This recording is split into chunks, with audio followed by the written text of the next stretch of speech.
everyone. I'm Shaheen from The Content Mix, and I'm excited to be here with Jennifer Montague, Director of Marketing at Dixa, a global customer service software company based in Copenhagen.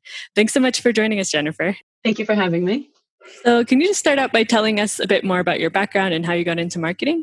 Yeah, absolutely. I kind of have, I think, maybe a bit of an interesting story because I did a massive career change actually in my mid-30s. So I was actually working in customer support in FIFA, the football organization in Zurich, Switzerland, where I was helping football clubs in Asia and the Middle East process the transfer of their players. And during that time, I took over the Twitter account and quadrupled followers in under a year. And I also saw that the more I invested in marketing materials, such as newsletters, the less basic questions I would get on a regular basis. So I kind of started investing more in content, and the more I did, the less time I spent telling people how to reset their password or, the really basic stuff. And I could focus on the very complex cases, which was great. So I kind of said to my boss, hey, I kind of like this marketing thing. I'd maybe like to try that a bit more. And they said, no, they're very corporate, they're very structured, and this was your job. And, and that's the way it was. And so actually I had the opportunity to relocate to Copenhagen, Denmark, and I saw this kind of as an opportunity to reinvent myself. So I took on an internship. So I was probably one of the world's oldest interns. I joined a startup based in Copenhagen, and I was the digital marketing intern. And that was actually the best decision I ever made. So of course it was difficult. Obviously the salary drop and having to kind of start all over again when I had been working for a number of years. But I learned so much in such a short time, and I was doing the grunt work. I was doing the manual entering of negative keywords and all the kind of boring stuff that no one wanted to do, but it really helped me get a really good understanding of digital marketing. And the company was actually really great. They invested very heavily in me as well. So within a year at that company, I went from intern to the head of digital campaigns. And within 3 years, I'm a director sitting here talking to you. So I wouldn't have gotten to do all of that if I didn't have to do that early on. And I think a huge part of that also is, my employer gave me that chance. And, I worked very, very hard, but also I was given a lot of opportunities. And so I'm really grateful to that company for that opportunity. And I also think because I kind of started at the bottom and worked my way up, I'm actually a better manager for it because I understand what everyone else is doing and what they have on their plates. So that's where I am now. Yeah, that's interesting. We actually did a live chat on our Facebook group a little while ago about career questions, and we had like a career advisor on the chat. And a question that came up was about, for people who want to get into marketing at a later stage, the typical advice is like get an internship or something like that. And it's like, how do you do that if you're already so far along in your career? And but it's interesting that you did an internship. How did they consider you for the internship, I guess is the question.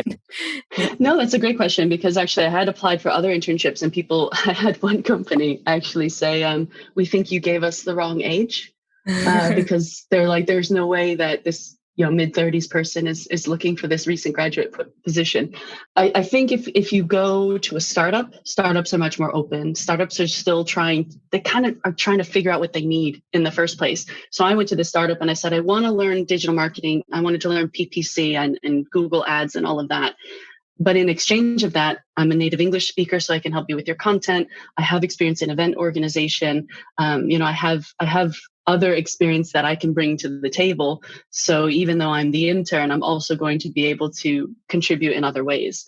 And so that was one way of opening the door. But I will say that for a lot of people, I think the salary is an issue.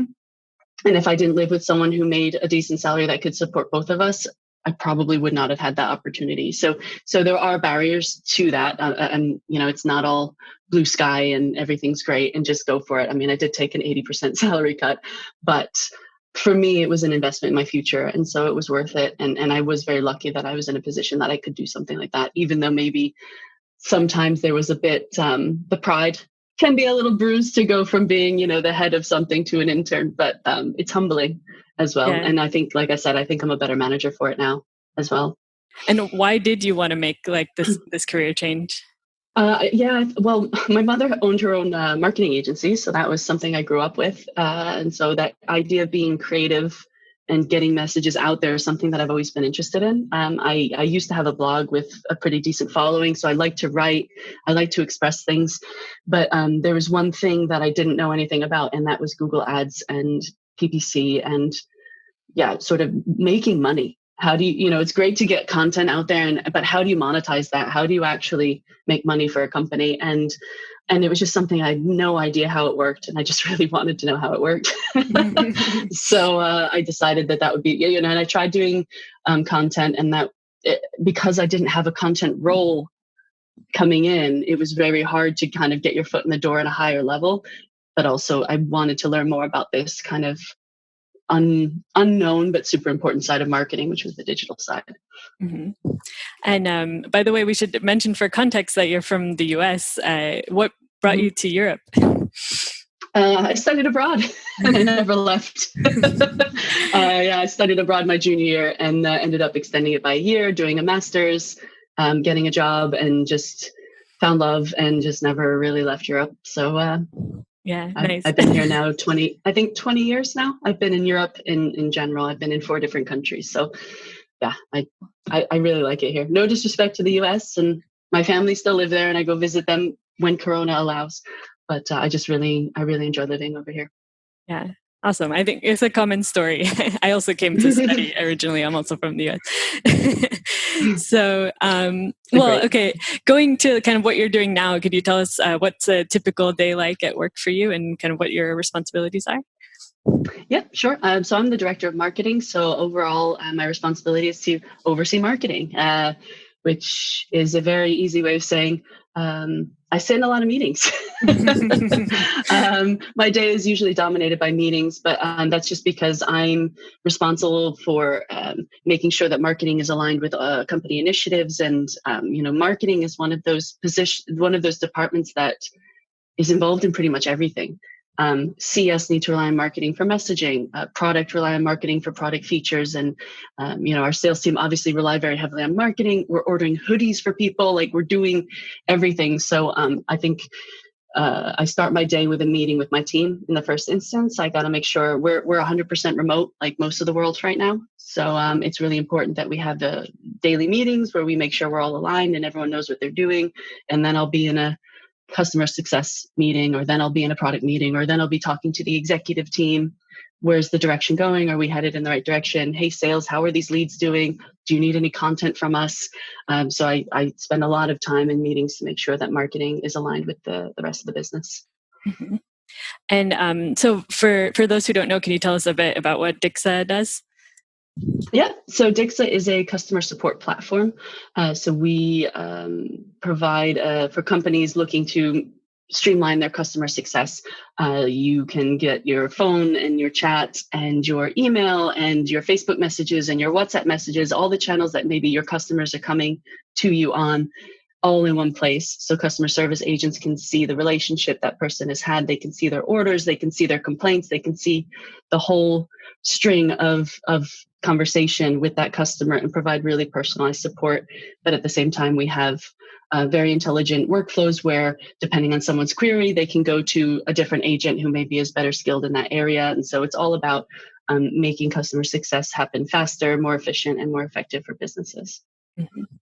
And I think during your time at the company, it's raised quite a couple of rounds of venture capital, which I also have worked in startup and know what an impact that can have on the on kind of the pace of things within the company. So I was curious, like, what's your experience been like working in a fast growing startup like Dixa, and kind of how does that compare to your previous roles?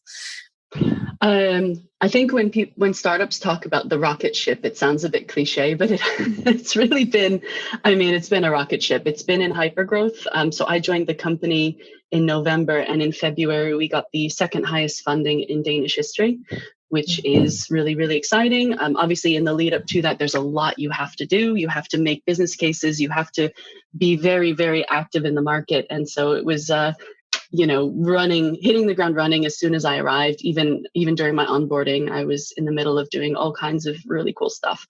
I've worked in fast growing startups before, but this has been on a whole new level. I think we doubled in size in a very short amount of time. And it's really exciting, but at the same time, it can be a bit chaotic, right? You grow really fast, new people come in, who's doing this, who's doing that. But I really enjoy that. I think going from a very corporate structure like FIFA, where you knew what your day held every day, that's nice. But I love the fact that every day I don't know what's going to happen next, and I've learned so much in a really short amount of time because you have to keep up, and that's something I really enjoy.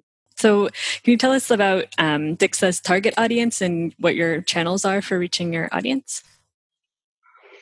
Yep. So it can come out as complicated, but in the simplest of forms, we're looking for customer-centric businesses. So customer businesses who really want to treat their customers well. I know that sounds very generic, but there's some people who really, really make a strong effort, and we want to work with them. So people who have maybe more than two channels for customer support, so maybe phone and email, or telephone and chat, things like that. But also people who want to turn their customer support into a competitive advantage. I gave a talk not so long ago about how customer support is the new lead generation. So if you have really crappy customer support, word gets out and people don't want to deal with you. So it's businesses who want to leverage this, who want to, we call ourselves the customer friendship company because we want to help businesses make their customers their friends so they keep coming back for more and help evangelize for their brands and things like that. So that's our target market. And in terms of channels, we have quite a few that we try to reach out to this audience because they can be everywhere. So we do use a lot of social media, both organic and paid. We are on review sites because we do have competitors whom I won't mention. We used to do physical events, and that's a great way because we want to build a movement. We're trying to do it. We're a disruptor in terms of customer service, so we want to educate people on how we do things and why our way we think is the best way. So we do a lot of events. We're turning those obviously into webinars. And we also do a ton of content to really educate people on, customer service is something I think that hasn't really changed much over the years, and we're changing it, and we're trying to explain to people this thing that you do all the time, it can be done differently, and hear us out. And so that's why content is a really big part of that. Mm-hmm. So could you tell us a bit more about your approach to content and also like the tone of voice you use across your content? Well, our tone of voice. Our tone of voice is, like I said, we're kind of conversational, right? We're friendly. So we try to be a bit informal, but at the same time knowledgeable and sort of competent and people that you trust. So if you look at kind of if it's a spectrum where informal is on the left and formal is on the right, we're kind of slightly left of the center. So, we want to be friendly, but also knowledgeable. Of course, that can change depending on the nature of what we're talking about, but that's kind of, we try to stay true to that throughout our communications. Mm-hmm. And so, could you tell us a bit more about kind of how content plays into the marketing mix and how you align your content strategy with the strategy of the company? Yep, absolutely. So we, as I kind of touched on, we have very specific ICPs, ideal customer profiles.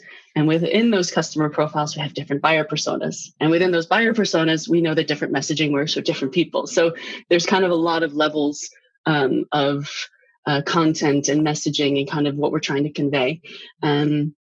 So we did this research. Basically, we have a lead intelligence team who are brilliant, and they can pull out data and analysis of everything and anything you could want. And so they know really well, these are the kind of customers we need to win because these are the ones that get the best out of our product and stay with us the longest. So we know who we want to win. And so within these kind of ICPs, they have different value drivers, right? So we know, for example, that our internal champion, so the person who's going to get our foot in the door and say, no, we need this product, tends to be not a decision maker, right? But they tend to be the person who we help the most. So we make content to help that. And that would be, in our case, the customer service agent, right? The person on the ground answering the calls and the person whose life is made easier with our product. So they're our champion, but they're not the decision maker. So they have to go to their boss, and maybe their boss cares about efficiency savings. How long does it take my team to answer a phone call? How long do people wait for an answer on chat? How do we get that smaller? So they care about something else. So we have to make content to that. And then their boss, who maybe has to also be part of the decision, is maybe the C-level. and they're wanting to know, well, this is our customer service platform. We can't change that. What happens to business continuity? How do we get everyone up and running in no time? And so we make content for that. So that's kind of, there's a lot of content, but it's because we're trying to make it useful and valuable for every person who is going to be part of our journey. Mm-hmm. Absolutely. So what do you think is the best way to measure content performance and justify content budget? I think this is a tough question for content managers, isn't it? Because when I was a digital marketing manager, right, I can say, here's my ad and it made this much money. Can I have more money? To do more of this, right? It's very easy when you work in that PPC world where I come from. But content is different because you don't necessarily be able to point to a blog post or to a webinar and go, this is where that person came from. But we know that for us, the average sales cycle could be up to a year, depending on the size of the customer. What are they doing in that year? They're not going to see one ad and then a year later go, yeah, you know what, this seems right. They are going to engage with us. They're going to look at more content. At the same time, we actually know that our number one channel is organic. Mm-hmm. So where does that organic traffic come from? It tends to come from our SEO optimized content. So we have invested very heavily in data platforms to help us really get a picture of the buyer journey. And we use what we would call we use multi-touch attribution. So a lot of companies either look at the first thing someone touched or the last thing. We look at everything throughout, and we allocate a percentage based on how much we think that influenced that person. And content is always a huge part of that. So my company has been really, really great in that they saw that as a wise investment. It's not cheap. It's not something that maybe a lot of smaller companies are able to do, but if you can, using analytics platforms that help you show that, I can say this content has helped close X amount of deals. Maybe it wasn't the last thing, maybe it wasn't the first thing, but someone came across this in their journey. And this is the thing that people come across the most. And that's how we can kind of justify this, continuing to invest in this content. Mm-hmm. And that kind of relates to the question about how does content help you generate leads? Yeah, it's like I said, a majority of our customers come through organic or directly to our website, which from a tracking point of view is kind of a nightmare because it's like, oh, where did you hear about us? But if there isn't tracking on it, then chances are it wasn't an ad. Mm-hmm. So they must have heard about us either through our PR efforts, and PR often doesn't allow tracking, but they've heard of us. So they're putting Dixa.com into their browser. So that's probably going to be content. We've also, we had a website relaunch in October. And in that relaunch, we really focused on SEO. SEO was not something that really was seen as a priority. I think just because there was so much to do as we were growing so fast, but we really doubled down, and we've seen a 54% increase in organic traffic. And that organic equals free. That's great. That's what we want to see. That's what the executive team want to see. So we know that content plays a really, really crucial part of our strategy and of our buyer journey. Yeah, definitely. So to get specific, could you tell us an example of a campaign or a piece of content that worked really well? Yeah, actually, we have one that I'm actually really, really proud of. Which to me works very well.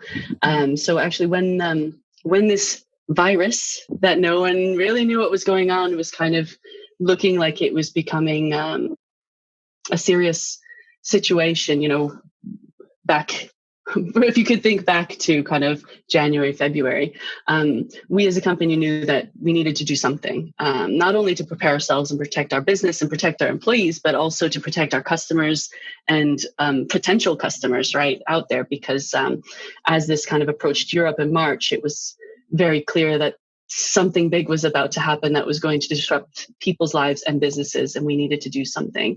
So we actually we started preparing a lot of content about preparing to go remote, particularly for customer service teams going remote, because a lot of these teams have to be physically in the office, right? If you have a phone system, and they're not going to be able to do that. So how can we help people prepare for going remote, and also remote onboarding of staff? I mean, there's a whole new way of working. So we focus on creating content such as blog posts, webinars, and things like that around this topic to help our customers, but also businesses prepare for that. And one of the things we did that I think is really, really cool is we had our own internal handbook on remote working and mental health, and how the different policies that our company has put in place. And we made that public, which is something usually I don't think companies would do, to make your own internal staff handbook public. But we thought this is something that a lot of companies could maybe find useful. So that was kind of the content side, but also in terms of product offering, we gave our product away for free. All onboarding, all support. We gave it free till September. At the time, we thought maybe this would be over by September. Weren't we naive? But yeah, we gave our product away 100% for free. We guaranteed that we would get your team remotely onboarded within a day, so business continuity wasn't disrupted, and your team can work from the safety of their home. And making sure that business wasn't impacted, or at least as much as it possibly could, as much as we could control, your business continuity continued on without too much interruption. So from a business perspective, obviously this was a success. We had the highest number of prospects taking advantage of this offer.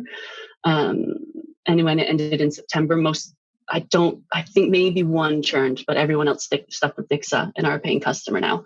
But most importantly, we got a lot of feedback from people that they felt the empathy that we were trying to convey. We weren't just doing this to make money. We were doing this because we have the resources to help you and to tell you what you should do. And here's what we're doing, and maybe we can help you. And we got a lot of positive feedback from customers and prospects that our content was really helpful during what was a difficult time. What was kind of like the creative process for that? Because it sounds like you reacted really quickly. So how did you manage to get that all off the ground so quick? It was done very quickly, but I was thinking at the time, people were contacting me, right? And they're trying to sell me stuff. And I was like, not now, we're in a pandemic, not now. And then I thought, wait, that's probably what other people are feeling. Other people are probably thinking this. And I dug out my kind of college psychology of Maslow's hierarchy of needs. And I was like, okay, there's certain things that people need right now. They need security. They need financial security. They need to know that they're going to be okay. And we tried to tailor the campaign around those things. How can we overcome these obstacles? And that's where we came up with the idea. But in terms of launching, it was obviously the longest part was making sure that this 100% free for 5 months isn't going to, financially ruin our company. So there were a few moving parts with finance and the sales team and how can we make this work? That was probably the longest part, because obviously there's a lot of things to consider when you're going to do an offer like that. But everyone was on board with the concept. It was just, how are we going to make this work? Then it was a case of creating a landing page where we could put all this content out. The handbook was already done, so we put that out there in the first instance, and then we had time to make a webinar, and then the content team did the blog post. So we had the content going, and then once people started engaging with the content, we would then show them ads about how they could get the product for free, and that's kind of how it took off. So I think the month we launched it was our busiest month, which was a sign that we did something right. We did something, resonated with people in that month. Impressive. That's a great example. Thanks for sharing. Sure. So I was curious. You mentioned that Dixa, that your team is fully remote. Was it remote even before the pandemic situation started? Absolutely not. Okay. We have this beautiful, beautiful office right in the heart of Copenhagen. It was relatively new as well. We had just kind of moved in when I started. And if you had asked me in February or March, how do you feel about your team being remote? I would have said, absolutely not. We need to be near each other. The coffee machine is where a lot of ideas happen. And I was wrong. I was definitely wrong. We are more productive than ever when we're remote, because you're not having those disruptions. And sort of when the lockdown kind of eased up in Denmark at one point over the summer. We were very lucky. We could go to restaurants. We could be together. I think the limit was 50 people. So we had a rota in the office. So we started coming in 2 days a week. And then my team said, can we maybe make it one? I really like working from home. So it was like, okay, we can make it one.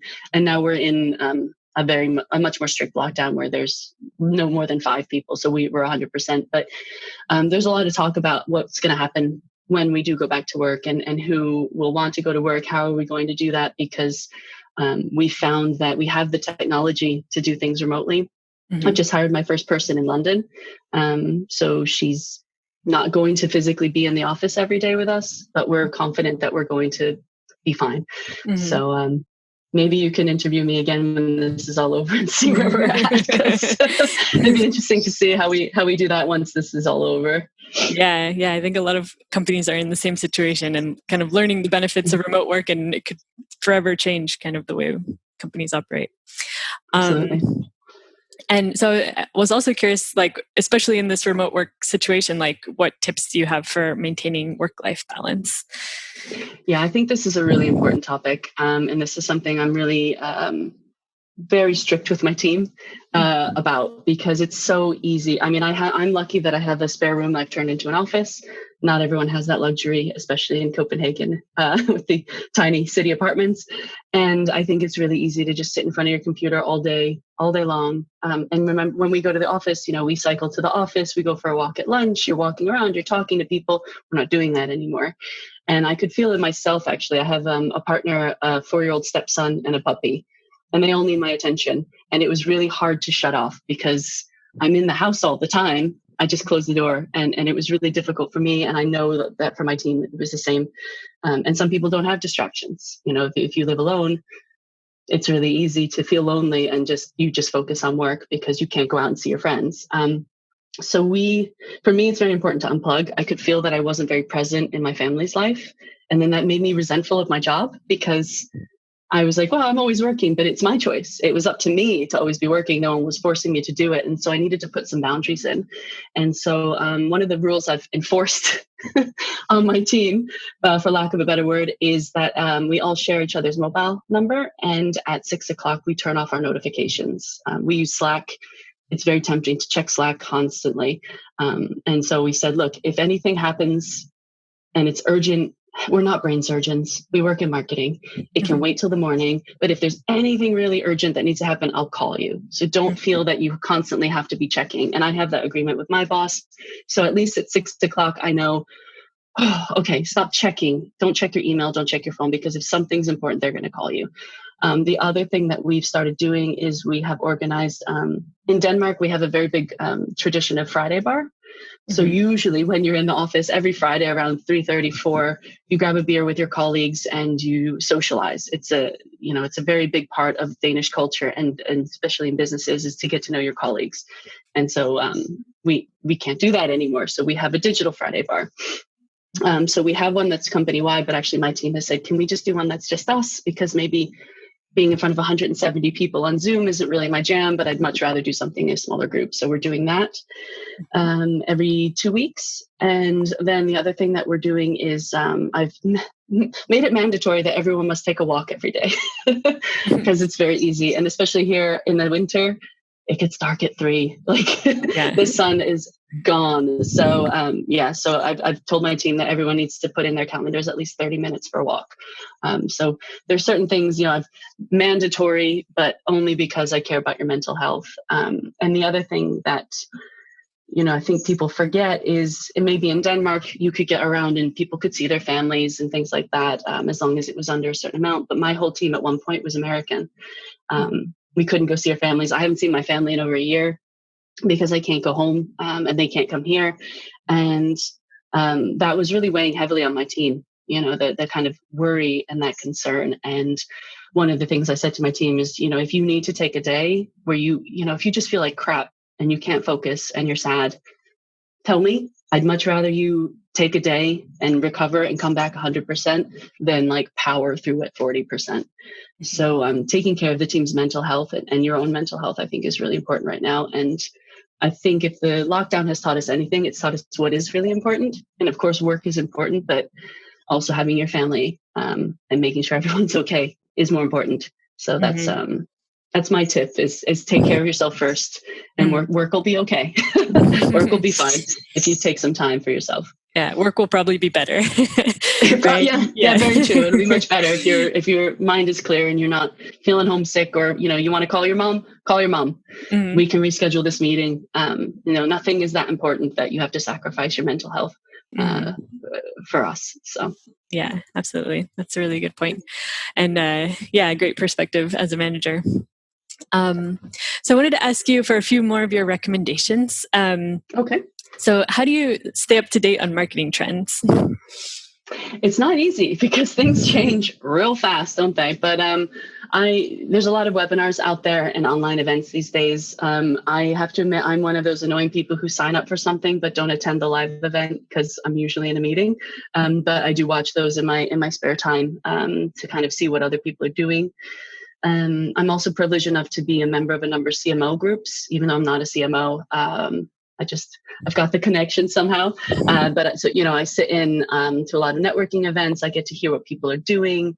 I'm part of, a lot of networks where we share best practice pretty regularly.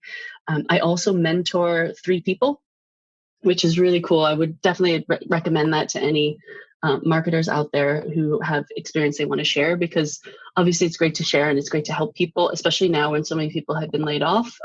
So 2 of my 3 mentees have been unemployed because of COVID, and one has just found a job. So that's really cool.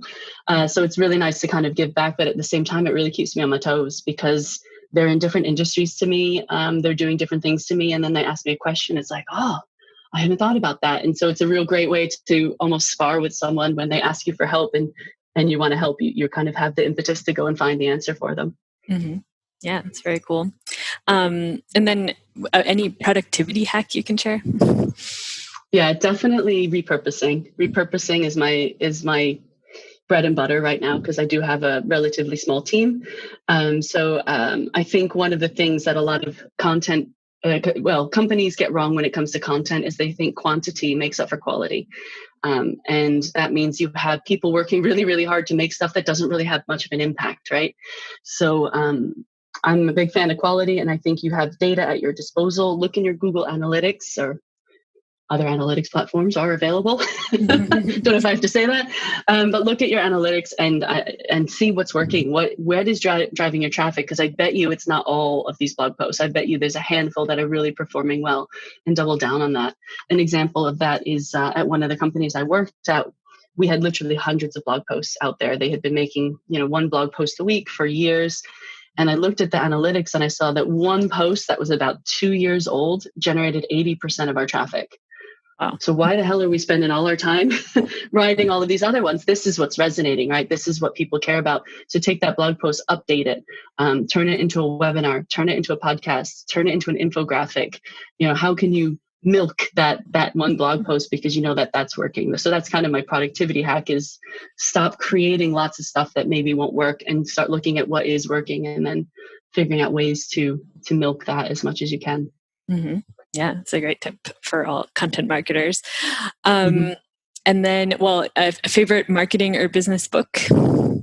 Yeah, I like anything by Martin Lindstrom. I think he's Danish. Oh, I should have looked this up before we met, but I'm pretty sure he's Danish. But he's really great at he looks at big data, but he puts it in very actionable day-to-day interactions. So I thought that was really good. And Natalie Nahai's book, Webs of Influence, she talks about web psychology, which is something I had never even heard of. And I saw her speak at an event in London, and I was like, I got to get this book. And I read it maybe 2 years ago. I kind of refer to it. I have it actually here in my office. And with bookmarks, because it's really, really interesting about different techniques you can use to influence people's behavior online. Everything from what colors to use when you're trying to convey a certain message, to having little check boxes pop up when people fill in their information because it gives them an endorphin rush. Like, there's really cool little hacky things in there that I think even without realizing, I probably use every single day. Awesome. And any other resources for marketers you recommend? I think Perpetual Traffic is a really great podcast. It is very heavily on digital and particularly paid social ads. But I think it's something where they go and they do stuff and then they tell you what the results are, so you don't have to do it if it doesn't work. And they're really good at keeping up to date on latest changes in algorithms and stuff like that. So if you're into digital, that's a really great podcast. And then I also read the Harvard Business Review, and I'm not doing that to be like, I'm a real big nerd, but I think it's really interesting because it covers all aspects of business.